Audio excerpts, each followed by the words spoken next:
I don't know what it's like where you live, but where I live, we definitely know when there's a change of season. We can feel the fall, we definitely feel the winter. We know when it's spring and we feel the heat of the summer. So when it starts to get a little bit cool, it's time to start thinking about Black Friday because that is the time where you want to have some thought put into what you're going to do for Black Friday this year. Now, I know in the past, Black Friday was a really, really big deal for retailers. And then it moved onto the online world and became Cyber Monday and Small Business Saturday and all these things. And then it turned into this giant 1 week or even 2 week long thing as a lot of holidays get stretched out. But things have gone back and forth between like having to do it and it being the best thing for your business. And then a lot of people at some point pushing back and saying, like, I don't discount. I'm not doing anything like that. So I'm going to stay completely away from this holiday, which is what I did. And it made sense for what I offered at the time to now, where what you really want to think about is that can you afford not to do Black Friday? So I'm going to dive into whether or not you should be doing something for Black Friday this year as a small business owner and what you can put together that doesn't take too much time and energy. So Black Friday is a great opportunity to connect with your audience, and there are a few reasons for that. For one, we are more and more really needing to create a connection with our audience through having them buy something from us. And the reason why that is so important is because we need them to get to know, like, and trust us. And they're much more likely to get to know us and like us and trust us if they have actually looked at our content, read it, considered it, spent time on it. And the best way to make sure they do that is if they buy something, because they're more than likely to tap into something that they've paid for than they haven't, because they'll feel this obligation to go in and at least have a look at it and perhaps start on it. So our relationship with our buyer audience is going to be a lot stronger than people who've just been lurking, unless they've been just lurking, absorbing everything and waiting for the right time to buy for them, or just really can't afford it and won't.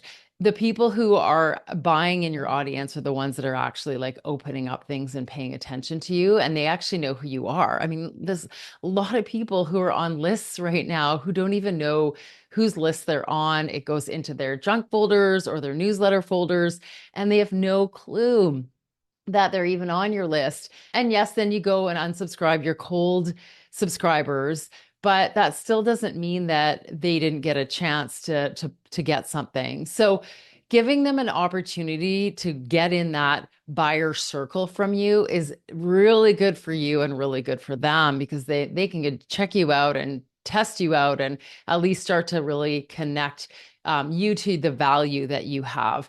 So that's why we want to consider all opportunities to get people to buy from us. And getting good deals are important to people today because everyone's feeling a little bit tighter than they were a few years ago.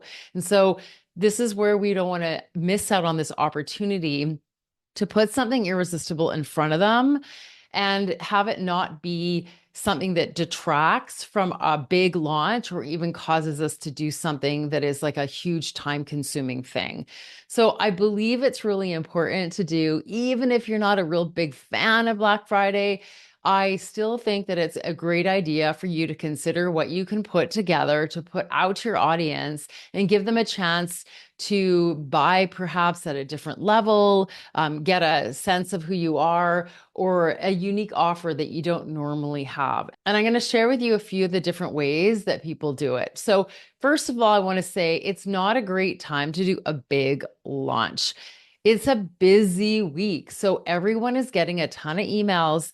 Everyone is looking through and sorting through a lot of stuff. They're looking at their budget. They're trying to figure out which few things should they buy. Perhaps they've saved up for this time.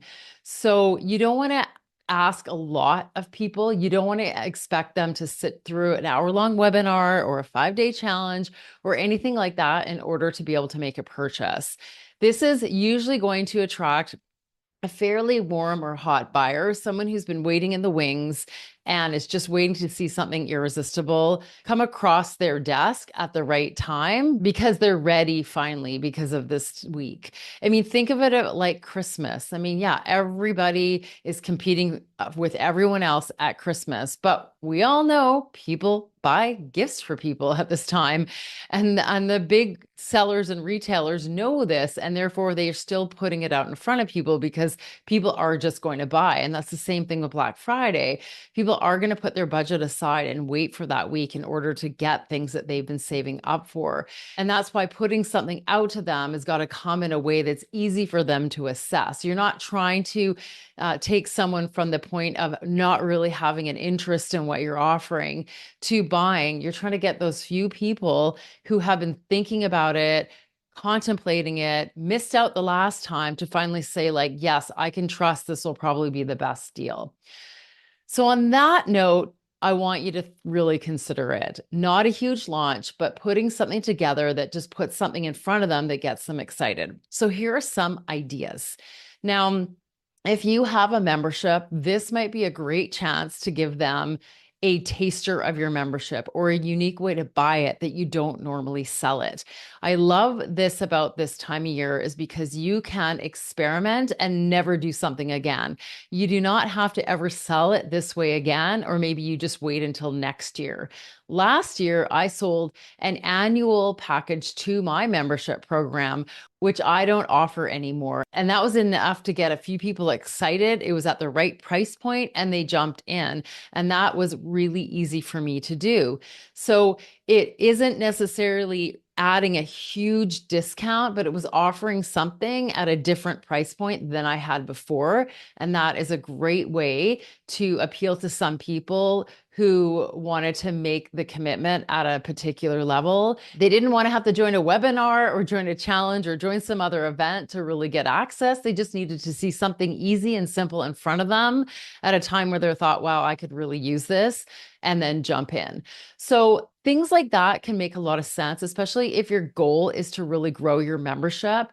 Offer it in a different way that is at a decent rate. So this isn't the time to say, I'm going to offer it at a really great rate, but it's going to be for a premium program and premium access. That's not necessarily what this week is all about. It's about finding a way to get people in at a more economical way, but it doesn't necessarily mean you have to like reduce the price dramatically, especially if it's already a really good deal, but give them something that's like bite size. So maybe you haven't offered a 6-month or a 3-month to your membership anymore because you don't really want to offer like 10 ways to buy from you when you're giving them the chance to buy into your program, like monthly, 3 months, 6-month, annual. So you're probably just doing monthly and annual or some kind of package, right? That makes sense. So this case, you might want to actually say, well, what if people just came in for 6 months or what if they came in for 3 and got opportunity to really get to know me and the way I do things. And it was enough of a commitment that they showed up. That might actually lead to a longer term relationship.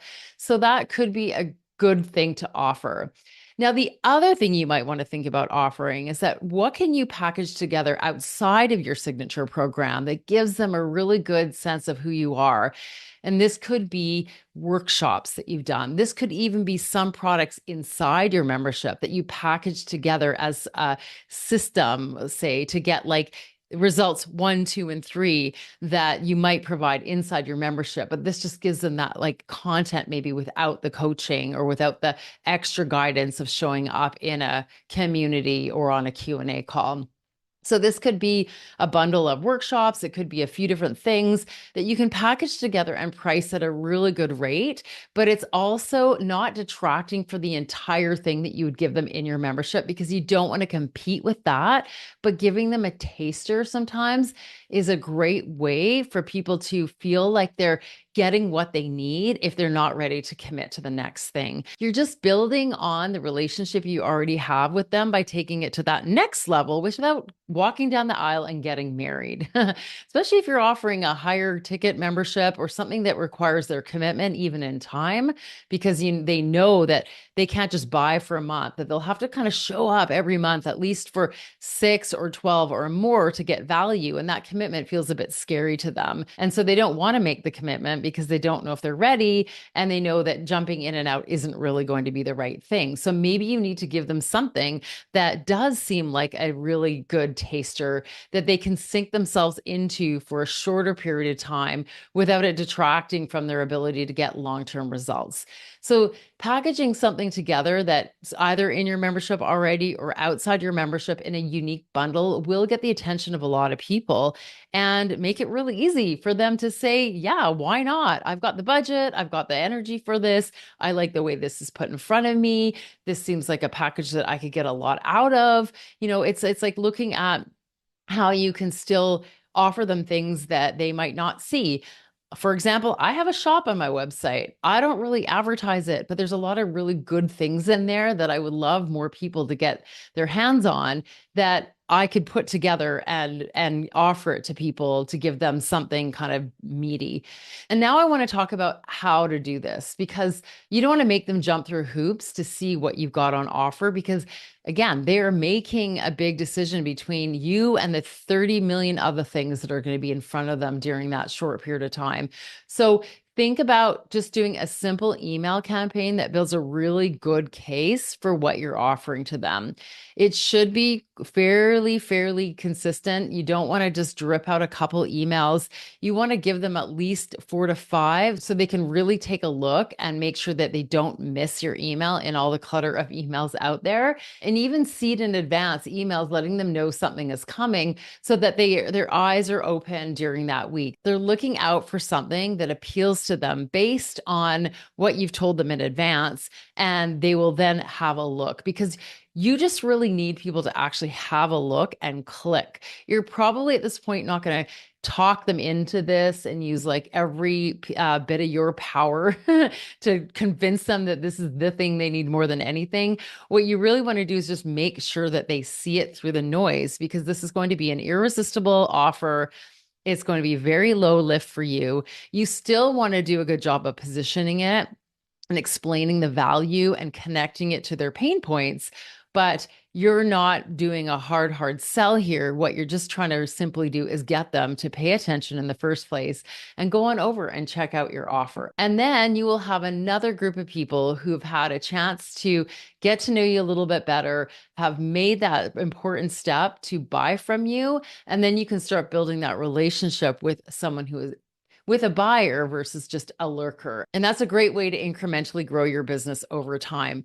Every single sale matters. It's so valuable to think about even small purchases as new people in your world who are starting to get value from you. And that's how you build a really long-term irresistible brand, is by connecting with people and making those relationships. So I really want to encourage you to think about what you could sell on Black Friday, how you could do it in an easy way, what is going to be really helpful to them, and start experimenting with your one-to-many model. Whether or not it's your membership or something else, you've got a whole bunch of people on your list who haven't bought from you. And now it's time to really go out there and instead of trying to like track all these other people you've never met before, just focus on the ones that are sitting there because it's time to get them off their butt and into your world in a bigger way. All right. So I hope this was helpful for you. If you enjoyed this episode, don't forget to subscribe. Let us know in the comments what you're putting together for Black Friday. Thanks for being here and bye for now.